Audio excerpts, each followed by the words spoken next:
السلام عليكم ورحمة الله وبركاته.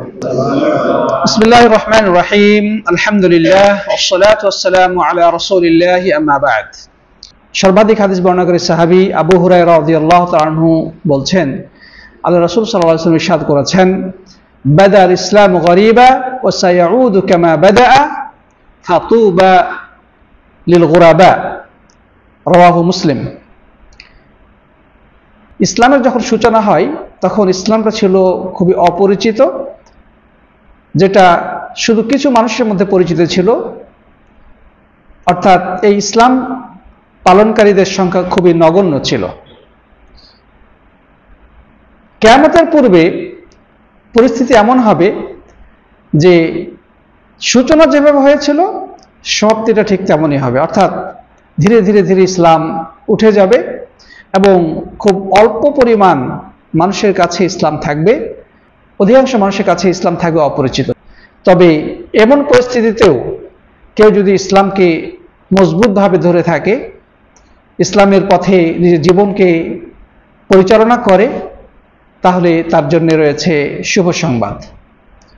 প্রিয় ভাইরা, আবার এই যে হাদিসটি আমরা শুনলাম, এই হাদিস থেকে বেশ কিছু শিক্ষণীয় বিষয় আমাদের সামনে রয়েছে। প্রথম কথা হচ্ছে যে ইসলাম সূচনা হয়েছিল গুটি কয়েক মানুষের মাধ্যমে। যখন পৃথিবীতে আল্লাহর ইবাদতকারীদের সংখ্যা খুঁজে পাওয়া দুষ্কর ছিল, সেই সময় আল্লাহ নবী সাল্লাল্লাহু আলাইহি ওয়াসাল্লাম ওহী প্রাপ্ত হলেন এবং তিনি সবার আগে তার স্ত্রীর কাছে এই দাওয়াত দিলেন, ইসলামের দাওয়াত দিলেন, তাওহীদের দাওয়াত দিলেন। তখন খাদিজা রাদিয়াল্লাহু তাআলা, তার স্ত্রী খাদিজা রাদিয়াল্লাহু তাআলা আনহা ইসলাম কবুল করলেন এবং তখন রাসূল করিম সাল্লাল্লাহু আলাইহি ওয়াসাল্লামের দাওয়াতের মাধ্যমে এই একজন ব্যক্তি ইসলামে দীক্ষিত হলেন। এরপরে তাদেরই গৃহে অবস্থানকারী আবু তালেবের সন্তান আলী রাদিয়াল্লাহু তাআলা আনহু, রাসূল করিম সাল্লাল্লাহু আলাইহি ওয়াসাল্লামের চাচাতো ভাই, তার কাছে ইসলামের দাওয়াত দেওয়া হলো। তিনি ইসলাম কবুল করলেন। রাসূল করিম সাল্লাল্লাহু আলাইহি ওয়াসাল্লামের বাড়িতে অবস্থানকারী আরেকজন আজাদকৃত দাস,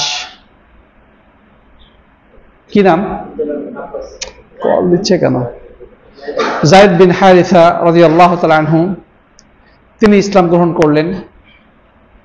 রাসূল করিম সাল্লাল্লাহু আলাইহি ওয়াসাল্লামের আপন অন্তরঙ্গ বন্ধু আবু বকর সিদ্দিক রাদিয়াল্লাহু তাআলা আনহু, তিনি ইসলামে দীক্ষিত হলেন। তো এইভাবে খুবই সামান্য গুটি কয়েক মানুষের মাধ্যমে এই ইসলামের যাত্রা নতুনভাবে শুরু হলো। যদিও ইসলাম সবচেয়ে প্রাচীন জীবন আদর্শ, যুগে যুগে সকল নবী রাসূলের জীবন আদর্শই ছিল ইসলাম, কিন্তু সময়ের ব্যবধানে সেই ইসলাম মানুষের কাছে অপরিচিত হয়ে উঠেছিল। সেটার নতুনভাবে সূচনা হলো প্রিয় নবী সাল্লাল্লাহু আলাইহি ওয়াসাল্লামের দাওয়াতের মাধ্যমে। তো হাদিসে এই কথাই বলা হচ্ছে যে বাদাল ইসলামু গরীবা, ইসলামের সূচনা হয়েছিল খুবই অপরিচিত অবস্থায়। অর্থাৎ এই ইসলাম জানে শুনে বা ইসলাম জানে বুঝে, ইসলাম এর উপর আমল করে, ইসলাম মেনে চলে, এদের পরিমাণ ছিল খুবই নগণ্য। আর চতুর্দিকে বিশ্বব্যাপী জাহেলিয়াতের জয় জয়কার, কুফরির সয়লাব, শিরকের মহা উৎসব। কিন্তু এক আল্লাহর তাওহীদের উপরে পরিচালনাকারী, আল্লাহর তাওহীদের উপরে জীবন পরিচালনাকারীদের সংখ্যা ছিল এরকম হাতে গোনা মাত্র কয়েকজন। তো যাই হোক প্রিয় বন্ধুগণ, সেই ইসলামের দাওয়াত সারা বিশ্বব্যাপী ছড়িয়ে পড়েছে। আজকে প্রায় 1450 বছর পরে এসে হাজার হাজার মাইল দূরে শত সাগর নদী পাহাড় পর্বত মরুভূমি পার হয়ে ইউরোপ, আমেরিকা, আফ্রিকা, রাশিয়া, চীন, এশিয়া, পৃথিবীর এমন কোনো প্রান্ত নেই যেখানে ইসলামের বার্তা ছড়িয়ে যায় নাই। বলা যায় বর্তমানে অধিকাংশ মানুষের ঘরেই ইসলাম পৌঁছে গেছে, হয় সরাসরি দাওয়াতের মাধ্যমে অথবা ইনডাইরেক্ট দাওয়াতের মাধ্যমে, যেটা ইন্টারনেটের মাধ্যমে মানুষের কাছে পৌঁছে গেছে। তবে এই যে বিশাল জনগোষ্ঠী, এটা এক সময় থাকবে না, আবার কমতে শুরু হবে। মানুষ ইসলাম থেকে দূরে সরে যাবে ধীরে ধীরে, কিন্তু শেষ হয়ে যাবে না। এই ইসলাম থাকবে সামান্য কিছু মানুষের মধ্যে, যারা এই অবস্থাতে ইসলামকে ধারণ করবে, ইসলামের পথে পরিচালিত হবে, তাদের জন্য রয়েছে শুভ সংবাদ। সাথী বন্ধুগণ, অন্য একটা হাদিসে আল্লাহ নবী সাল্লাল্লাহু আলাইহি ওয়াসাল্লাম এটা ব্যাখ্যায় বলেছেন যে এই গোরাবা মানে যারা অল্প পরিমাণ মানুষ যারা ইসলামের পথে থাকবে, এদের পরিচয়টা কি? সহিহ মুসলিমের অন্য বর্ণায় আসছে যে তাদের পরিচয় হচ্ছে ইউসলিহুনা আন্নাহুম ইউসলিহুনা আন-নাস ইযা ফাসাদু, যে মানুষ যখন সকলেই খারাপ পথে চলে গেছে, মানুষ যখন ফিতনা ফাসাদে লিপ্ত, অন্যায় অপকর্মে লিপ্ত, অশ্লীলতায় হাবুডুবু খাবে, সে সময় এরা মানুষকে সংশোধনের জন্য কাজ করবে, মানুষকে আল্লাহর দ্বীনের দিকে আহ্বান করবে, দাওয়াতের কাজে নিয়োজিত থাকবে। যারা এই কঠিন সংকুল পরিবেশেও পরিবেশকে পাল্টানোর জন্য চেষ্টা করবে, এরাই হচ্ছে গোরাবা। এদের সাথে যখন কেউ মিশবে, এরা যখন কোনো কথা বলবে, তখন মানুষ আশ্চর্য হয়ে বলবে যে কি তোমরা বলতেছো এগুলা, আরে আধুনিক যুগে কি এগুলা চলে নাকি? এটা তো পুরাতন যুগের কথা, 1400 বছর আগের কথা তুমি এখন বললে কি চলবে? কিন্তু তাদের এই ধারণা তো সম্পূর্ণ ভ্রান্ত। ইসলাম চিরসবুজ, চির তরুণ, ইসলাম সদা সর্বদা নতুন। পৃথিবীতে যত সমস্যা আসুক না কেন, কিয়ামত পর্যন্ত যত যুগের পরিবর্তন ঘটুক না কেন, ইসলাম সর্বদাই মানুষের বাস্তব জীবন থেকে ইসলাম মানুষের বাস্তব জীবনের সমস্যাগুলোকে সমাধান করার ক্ষমতা রাখে। তো সাথী বন্ধুগণ, এই ইসলামকে যারা চিনতে পারবে না, তারাই হতভাগ্য, তারাই বিপদগামী।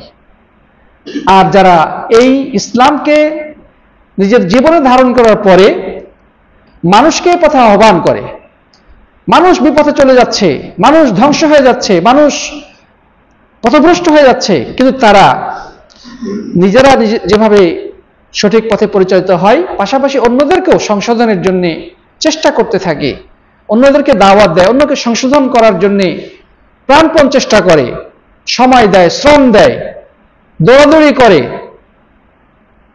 এরাই হচ্ছে সৌভাগ্য, এরাই হচ্ছে সৌভাগ্যবান, এরাই হচ্ছে এই হাদিসের আলোকে শুভ সংবাদ প্রাপ্ত। তো সাথী বন্ধুগণ, আল্লাহ নবী সাল্লাল্লাহু আলাইহি সাল্লাম যে কথা বললেন, তুবা লিল গুরাবা, তুবা শব্দ অর্থ কি? আলেমগণ এর একাধিক ব্যাখ্যা দিয়েছেন। তুবা এই শব্দটির একটি অর্থ হচ্ছে যে জান্নাত, সরাসরি জান্নাত। তুবা মানে হচ্ছে উত্তম পরিণতি, এই অর্থে এটি হচ্ছে জান্নাত।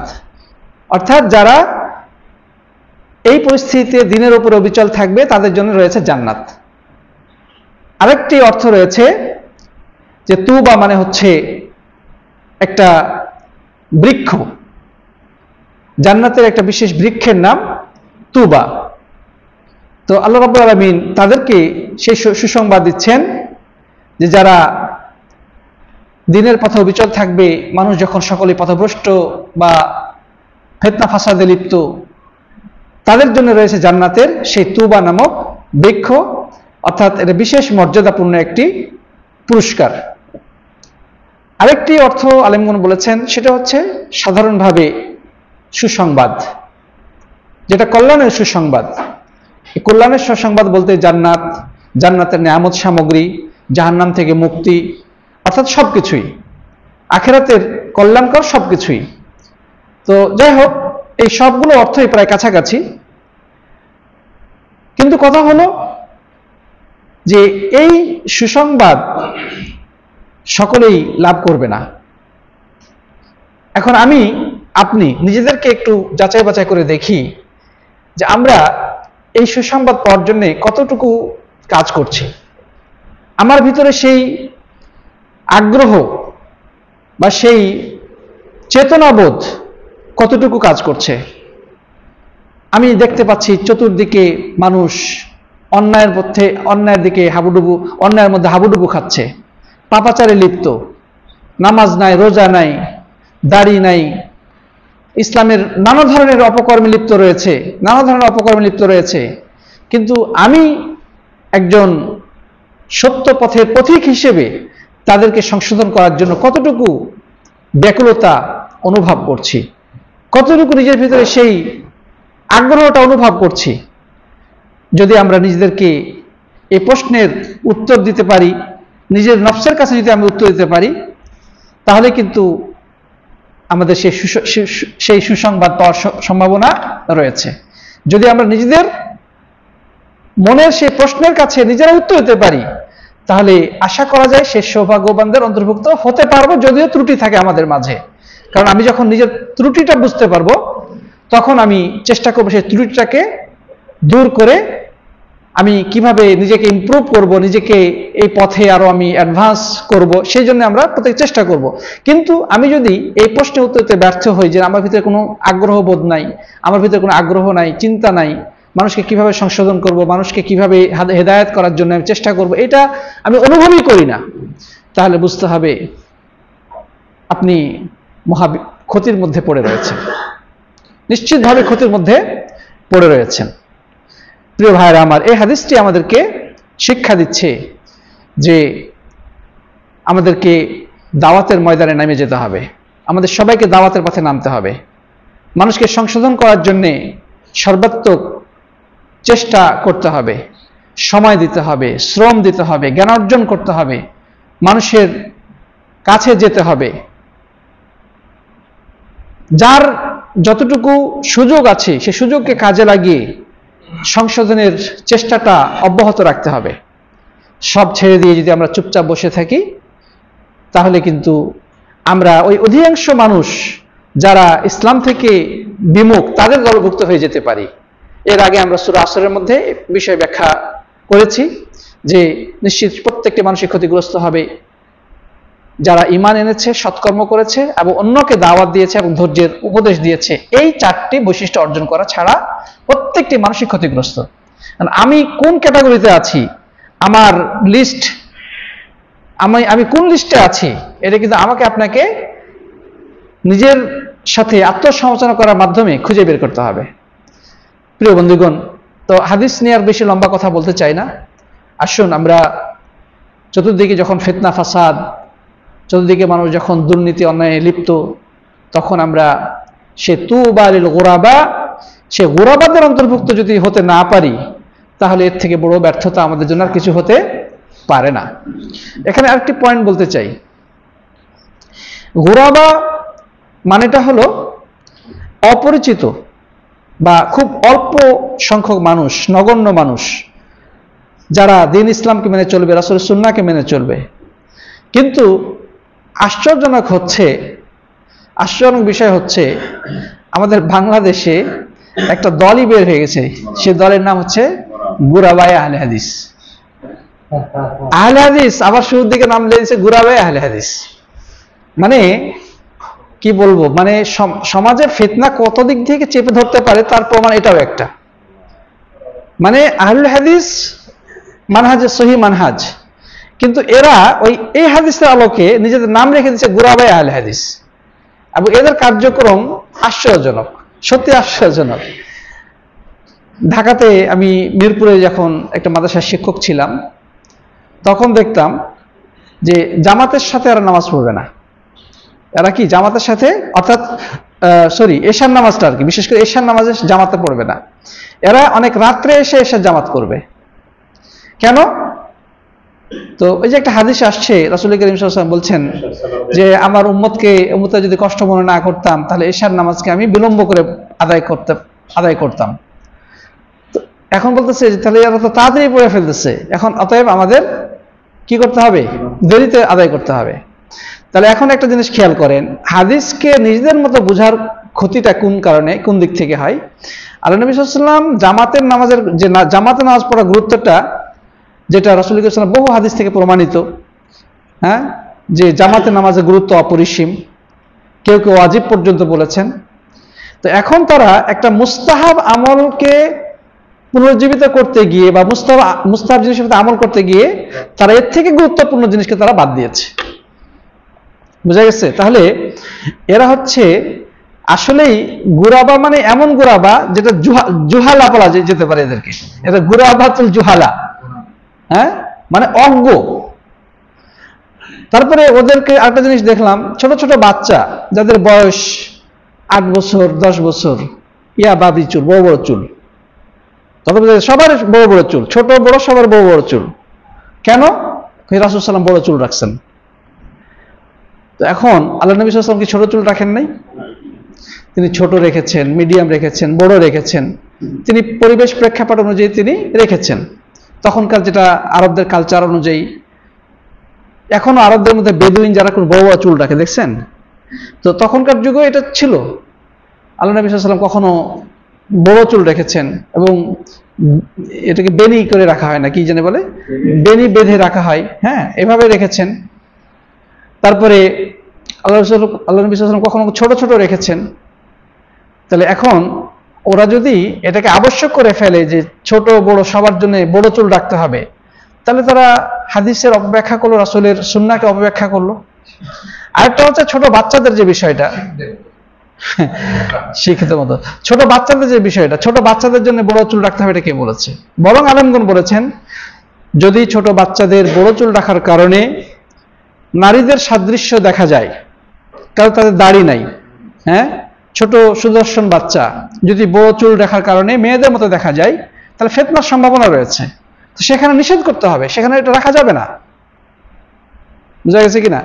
তো এখন এভাবে তারা এই গুরাবা নাম দিয়ে, গুরাবা আহলে হাদিস নাম দিয়ে তারা হাদিসের অপব্যাখ্যা করে আমাদের মুসলিম সমাজে বিভেদ সৃষ্টি করছে।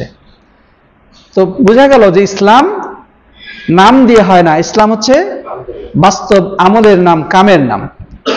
নাম দিয়ে দিছে আহলে হাদিস, বাস্তবে ঘোড়ার ডিম কিছু নেই। তাহলে এই হাদিসের কোনো লাভ আছে? আপনি আহলে হাদিস হলে হাদিসে অনুসরণকারী হতে হবে, সুন্নাহ অনুসরণকারী হতে হবে, তাওহীদে অনুসরণকারী হতে হবে, শিরিকের বিপক্ষে আপনার অবস্থান দৃঢ় থাকতে হবে, তাহলে না আপনি আহলে হাদিস হবেন। তো আপনি নাম দিয়ে দিলেন উমুক আহলে হাদিস, তুমুক আহলে হাদিস, হ্যাঁ, কিন্তু বাস্তবে উল্টা পাল্টা, এই আহলে হাদিস দ্বারা কোনো লাভ হবে না। প্রিয় ভাইরা আমার, তাহলে আসুন আমরা এই হাদিসের আলোকে আমরা ওই গুরাবাদে অন্তর্ভুক্ত হওয়ার চেষ্টা করি যাদের সুসংবাদ রাসূল করিম সাল্লাল্লাহু আলাইহি ওয়াসাল্লাম দিয়েছেন, অর্থাৎ যারা সত্যিকার সুন্নাহকে আঁকড়ে ধরবে, তাওহীদকে আঁকড়ে ধরবে, বেদাতের বিরুদ্ধে অবস্থান নেবে, শিরককে সমাজ থেকে উৎপাটন করার জন্য সর্বাত্মক চেষ্টা করবে, সমাজের অন্যায় অপকর্ম, দুর্নীতি, ইসলাম বিরোধী কার্যক্রম মূলোৎপাটনের ব্যাপারে সর্বাত্মক চেষ্টা করবে। আল্লাহ যেন আমাদের সবাইকে সে দলের অন্তর্ভুক্ত হওয়ার তৌফিক দান করেন। আল্লাহুম্মা আমিন। জাযাকুমুল্লাহু খাইরান। হাদা সাল্লাল্লাহু আলা নবিয়িনা মুহাম্মদ ওয়া আলা আলিহি ওয়া সাহবিহি আজমাইন। আসসালামু আলাইকুম ওয়া রাহমাতুল্লাহি ওয়া বারাকাতুহু। জি, প্রশ্ন।